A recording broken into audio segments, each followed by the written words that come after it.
نبوخذ نصر الملك البابلي. نعم. كانت أحد الآلات المشاركة في هذا الاحتفال، ثم انتقلت إلى أوروبا عن طريق الأندلس، وانتقلت إلى الصين، وانتقلت إلى بلدان. ومما تذكر كتب التاريخ، كتب التاريخ أنه تقول من هذه الآلة صنع الصنطور البيانو عفوا. نعم. فلو تفتح البيانو شوف همك مضار، بس تكنولوجيا اللي بيه أحدث منها. يعني باختصار شديد نقدر نقول الصنطور قديم قدم الشالغ البغدادي. لا، هو قديم جدا، يعني أقدم من الشالغ. الشالغ البغدادي مشاركة الصنطور في الشالغ البغدادي إلى دور كبير، لأنه ينطي نكهة وطعم لون الغناء العراقي. الصنطور هذا يعني شوفه يترس كما هو الحال. بعدين اجى القانون وراء، القانون إلى لون آخر ويستعمل في المرشحات. ولكن هذا الصنطور اختص في مرافقته إلى المقام العراقي. ناخذ اتصال آخر من النرويج. هجار عبد الله، تفضل سيد هجار. هلا ومرحبا. مرحبتين. الله يجزاكم. هلا ومرحبا. وسهلا. نرحب بكم في سليمانية العزيزة. الله يخليك، شكرا، تسلم. شكرا جزيلا، وأنا من عشاق المقامات العراقية. الله يخليك. نعم. خاصة الأستاذ محمد القبنشي والأستاذ يوسف عمر ورشيد القندتشي وحسن شوكة. سؤالك يا هجار إذا أمكن. أرحب بكم. والله أنا أحب أسمع أغنية من المقامات. اسمها إذا ممكن غبيتك صغير حسن. ما يخالف. إن شاء الله، إن شاء الله إذا صار وقت. شكرا جزيلا. إن شاء الله. شكرا جزيلا. شكرا على الاتصال. شكرا على الاتصال. ممكن نغني يعني هاي الأغنية اللي طلبها. غبيتك صغير حسن.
على بال ما بابا حسن، عيني على بال ما امان امان، ومن الهوى والروح حسن ربي يسلم امان امان، ومن الهوى والروح حسن ربي يسلمك، ربتك غيرون حسن، ليش انكرتني بابا حسن، ليش انكرتني امان امان، بعيونك الوسعة حسن مو تصيدني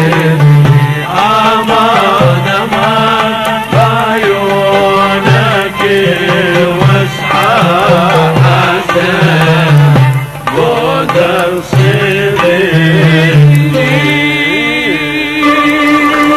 تسلمون، عاشت ايديكم. مشاهدينا الكرام، ما زلنا معكم في هذه الأمسية البغدادية الجميلة الممتعة التي تنطلق إليكم من مدينة السليمانية. معنا مكالمة أو اتصال من فنلندا. أميد كريم، سيد أميد تفضل. أميد كريم من فنلندا. عليكم السلام. نرحب بأخواننا البغداديين في محافظة السليمانية. ممكن ما عندي سؤال، بس ممكن مقام من مقامات ناظم غزالي تدلل، بس إذا بقى وقت بالبرنامج إن شاء الله نلبي طلبك. نعود للحوار مشاهدينا الكرام مع أعضاء الفرقة الضيوف، وننتقل للأستاذ صفوت. تركناك مدة طبعا أستاذ صفوت، نعتذر. بالنسبة لك كعازف عود أو أقدم عازف عود طبعا بالفرقة، هل يمكن إدخال آلات موسيقية جديدة إلى تركيبة التشالغ البغدادي أو فرق التشالغ البغدادي بصورة عامة، أم تعتبر هذه الحالة حالة نشاز إذا أدخلنا آلة جديدة إلى الفرقة؟ هل ممكن هذا؟ التخت الشرقي يستعمل مثل القانون والعود والكمان والناي والإيقاعات، يقولون به المقام. أما بالنسبة لفرقة التشالغي إذا دخلنا أي آلة غربية مثلا الكمانجة هذه، فآلة غربية ما، لأنه الجوزة هي الأساس ظاهر الكمانجة نعم. فإذا أي آلة غريبة ما ممكن تدخل مع فرقة التشالغي. نعم، نلاحظ يعني بالفرقة التشالغ البغدادي هناك غياب لبعض الآلات الرئيسية، يعني مثلا بالغناء عندنا الكمان مثلا وعندنا القانون كآلة رئيسية يعني بالعزف. شنو تفسيرك يعني لغياب هذين الآلات؟ القانون قلت لك، القانون في بعض الحالات يصير مع التخت الشرقي، أما إذا السنتور موجود قانون يعني ما مستحسن أن يكون قانون مع التشالغ البغدادي. نعم. كذلك الكمان ما يصير تدخل مع التشالغ البغدادي، لأن الجوزة هي الأساس، يتعوض عن كمان البغدادي. نعم. معنا اتصال آخر من السليمانية، دلير ماما. تفضل سيد دلير. دلير ماما من السليمانية، تفضل. هلو. شوباش. فرمو. شي بخيراتني برادراني مقامات عراقي دكين. ملا. يرحب بكم في مدينة السليمانية. برنامج راستو خوي كرسات دكين. جورج سباس. بوتي تلفزيوني عراقي زور بكمي قوراني كونكاني يوسف عمر ومحمد قوبان دي درلكا. كاك ديلر وانا هاتشنا كسي لبرساوي تلفزيوني بغان تداني بلام هرب او برسالان لذاكين زور سباس. الأخ دلير ماما من مدينة السليمانية مشاهد يسأل لماذا لا يذيع التلفزيون العراقي كثيرا الأغاني القديمة لقراء المقام العراقي القدماء، يعني يوسف عمر مثلا، القبانشي؟ ما السبب في ذلك أستاذ محمد؟ والله قلت لك يذيع التلفزيون العراق، إذاعة العراق على برنامج أعتقد على المقام يمكن يوميا ساعة يذيع، ولكن قياسا إلى الأغاني الأخرى اللي هسه تواكب أو مسايرة للعصر أو مسايرة للموجة الشبابية، نشوفها قليل، يعني الوقت المنطيق قليل يعني جدا، وإنما هو موجود بس ما متساوي بالنسبة ويا يعني ما ماخذ حصة من ما ماخذ حصة الكبيرة اللي ويا.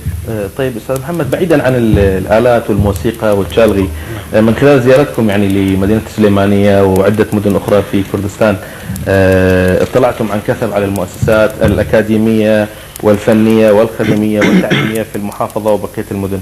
ما هي الانطباعات اللي خرجتم بها من خلال هذه الزيارات؟ والله أقدر أقول لك شيء مفرح. يعني عندما زرت معهد الفنون الجميلة فرحت. أكو ناس تتعلم، أكو طلاب يحاولون يتعلمون، أكو إذن هذا دليل على صدق في التعامل مع بين الطالب والأستاذ. نعم. يعني مدينة السليمانية هي مدينتي أيضا، يعني أنا عراقي، هاي مدينتي، يعني مثل ما بلا شك. إيه يعني بعدين هي والجنوب.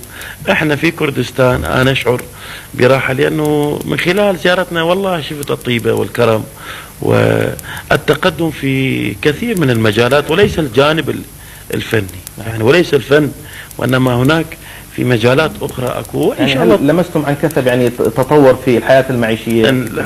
هي أكو تطور حتما، لأنه يعني تواكب العصر كما هو الحال في العالم، يعني هي تسير وشيء مفرح أن يعني الإنسان يشوف هذا الشيء في بلده. الحمد لله وشكرا. شهاب القرلوسي من السليمانية، تفضل سيد شهاب.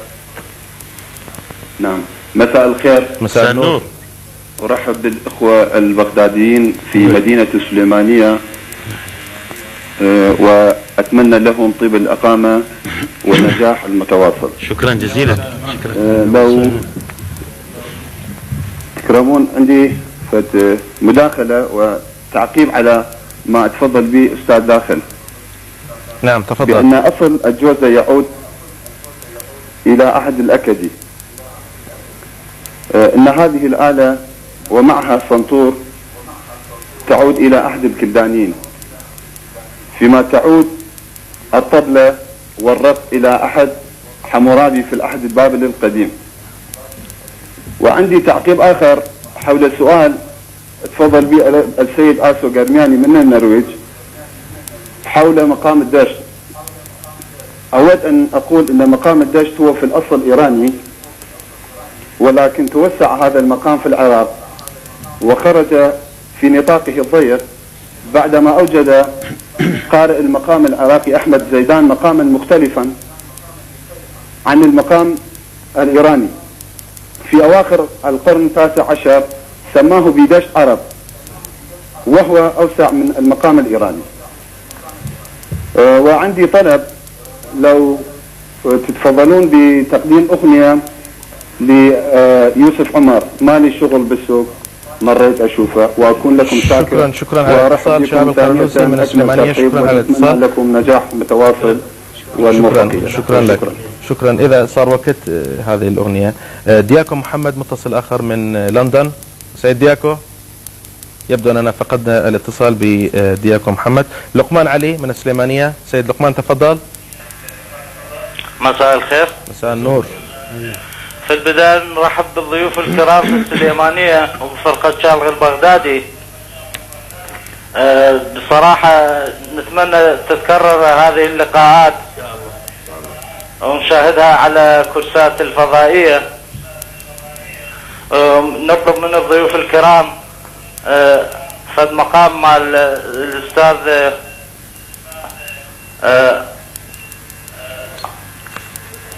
يوسف عمر. وشكرا. شكرا للاتصال. إذا أمكن مقام يعني من الأغنيات القديمة للأستاذ الراحل يوسف عمر تلبية لطلبات المشاهدين.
خلى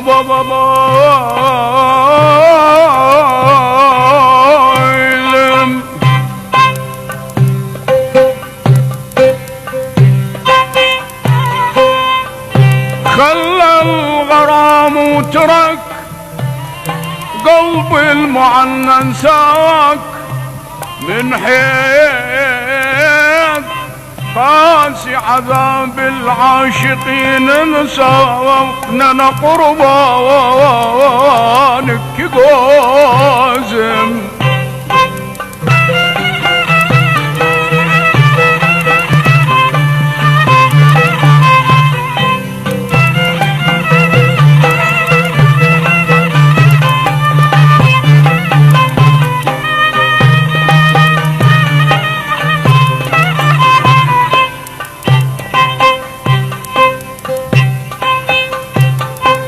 من حديد القلب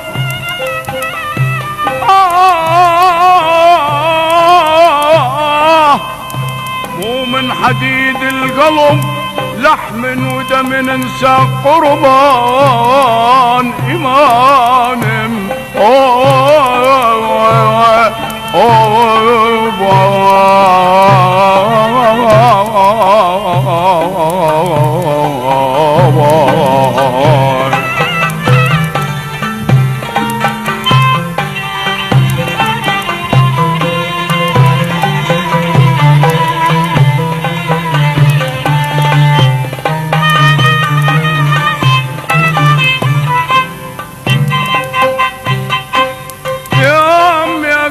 صبر القلب ذكرهم لو عني قربك علي ضرر يا مالك عني قربان بنولم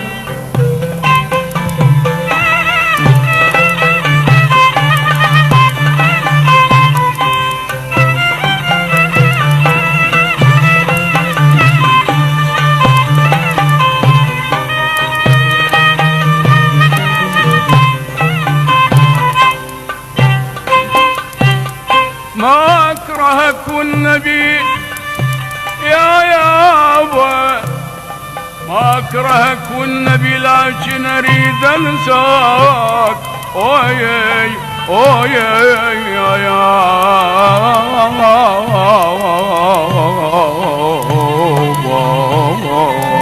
مالي شغل بالسوق مريت اشوفك مالي شغل بالسوق مريت اشوفك وعطشان حفل سنين واروع لشوفك وعطشان 7 سنين واروع لشوفك دينك يا نسمك قلبك تفرح تسلم ارواح الناس لو ما انت غربان تسلم ارواح الناس لو ما انت غربان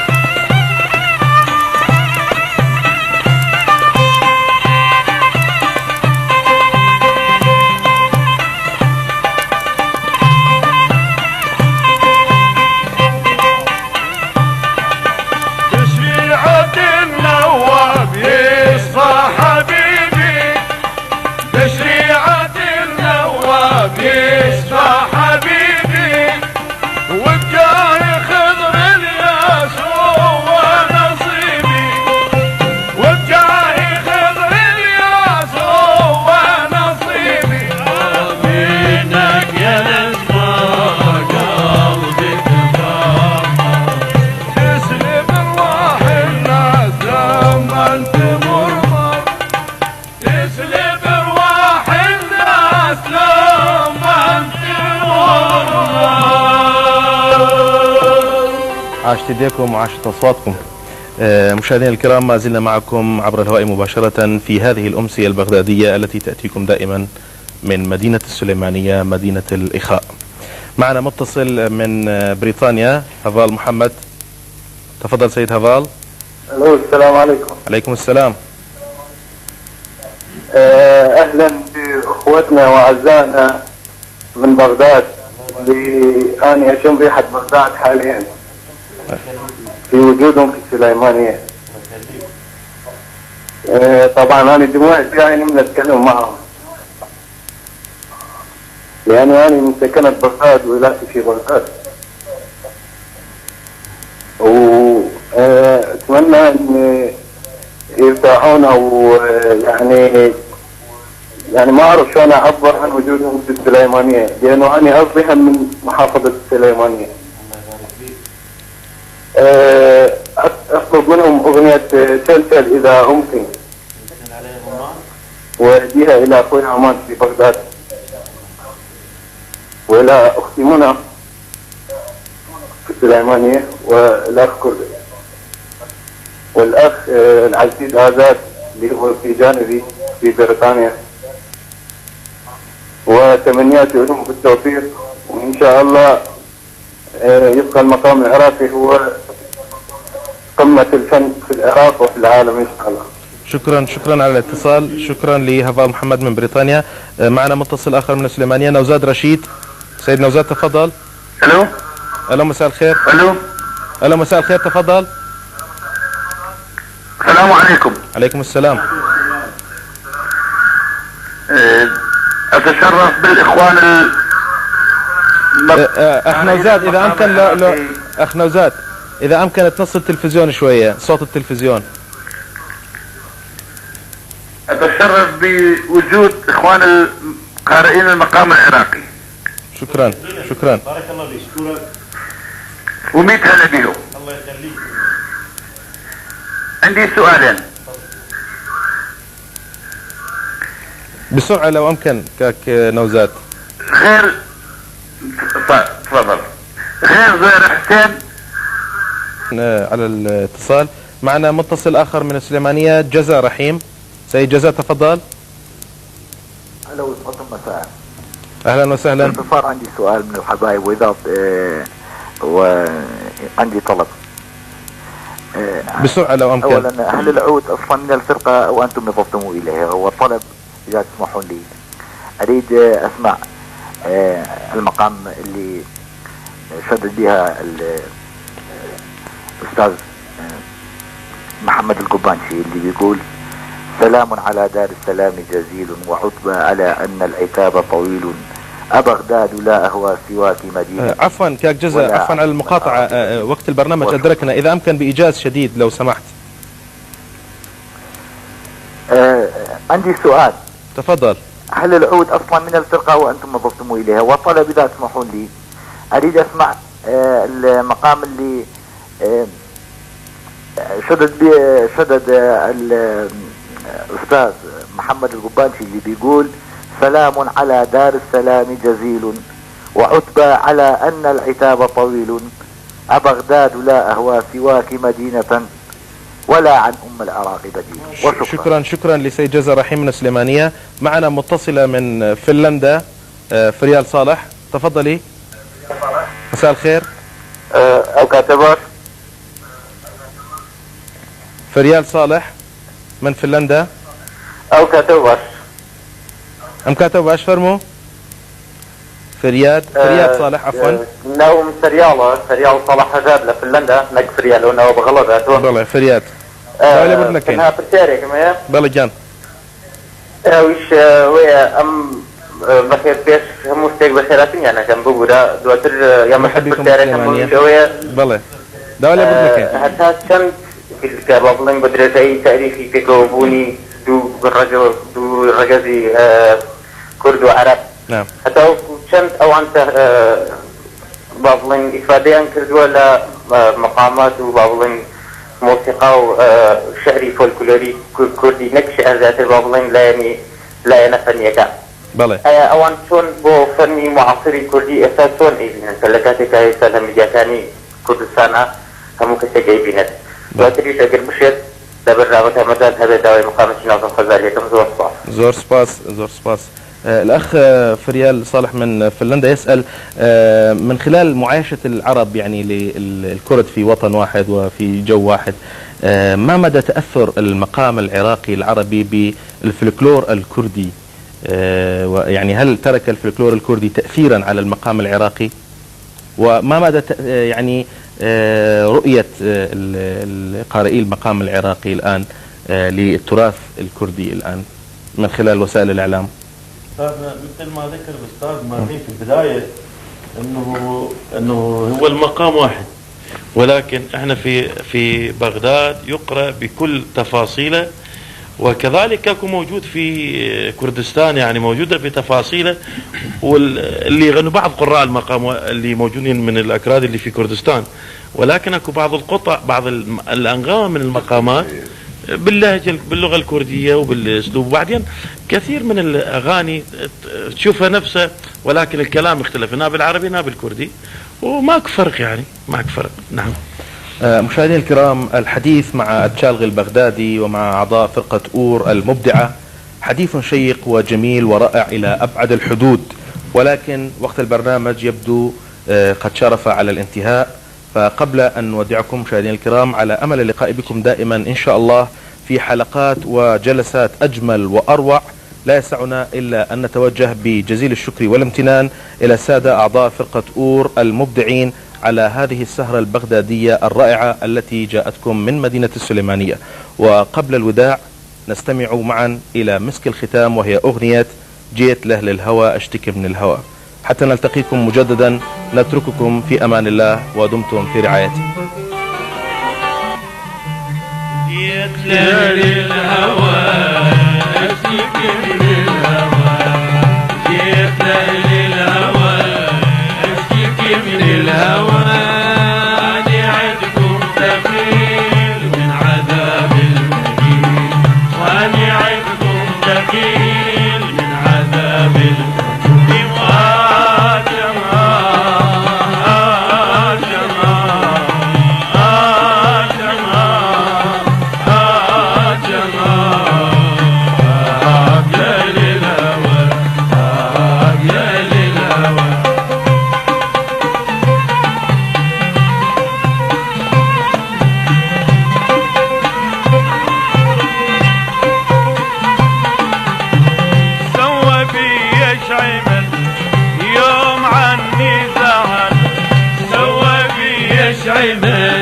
يوم عني زعل، عندي ما ظلمه، عندي ما ظلمه، بعد ما نقعد سوا. جمال جمال جمال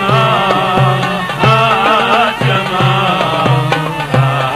يا للهوى يا للهوى، جيت يا للهوى أشتكي من الهوى، جيت يا للهوى أشتكي من الهوى، أني عندكم دخيل من عذاب المهين، أني عندكم دخيل من عذاب المهين. جمال جمال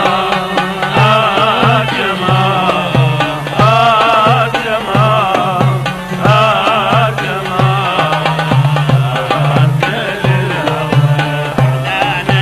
زعلانة الحلوة ليه زعلانة، زعلانة زعلانة الحلوة ليه زعلانة، انتي حبيتي غيري غيري ما يسوى عانا، انتي حبيتي غيري غيري ما يسوى عانا.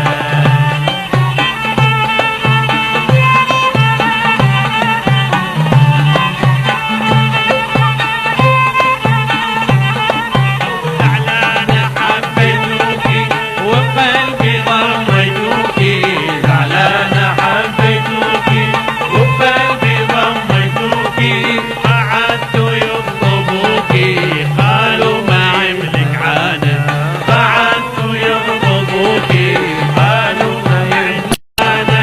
زعلانة ليه زعلانة الحلوة ليه زعلانة، زعلانة ليه زعلانة الحلوة ليه زعلانة، انتي حبيتي غيري غيري ما يسوى عانا، انتي حبيتي غيري غيري ما يسوى عانا.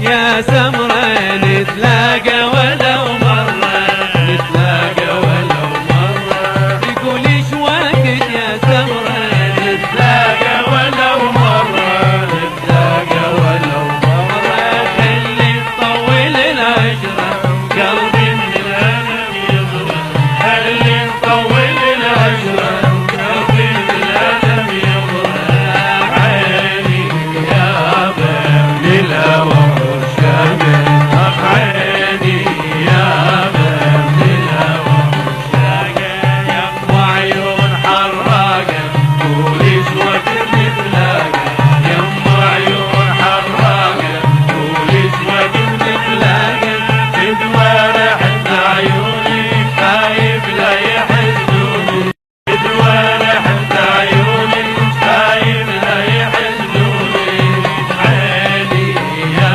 باب الهوى مشتاقة عيني يا باب الهوى مشتاقة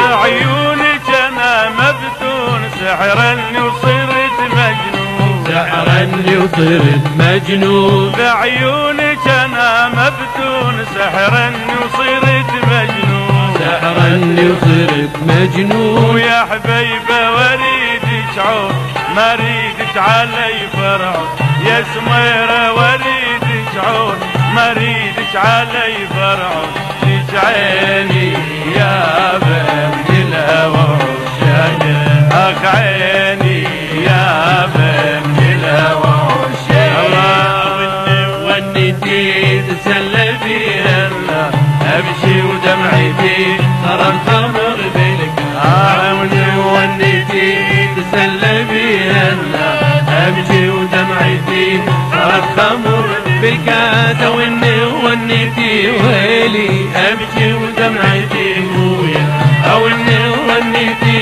ويلي امشي ودمعتي مويا او ونيتي تسلى بيها امشي ودمعتي ترى الخمر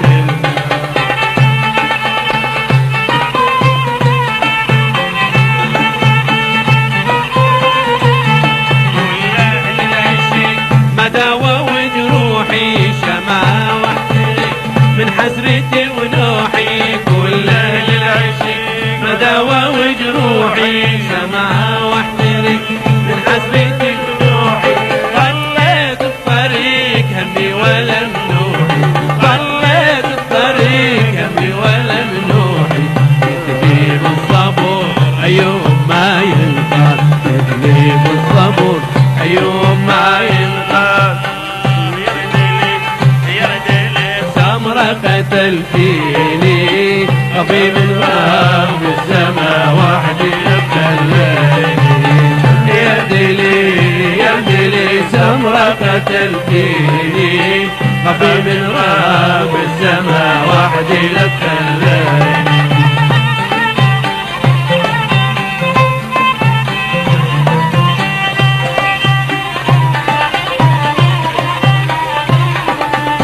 كنتو على بابها عم تنقش الوادي أصبغتها من ذا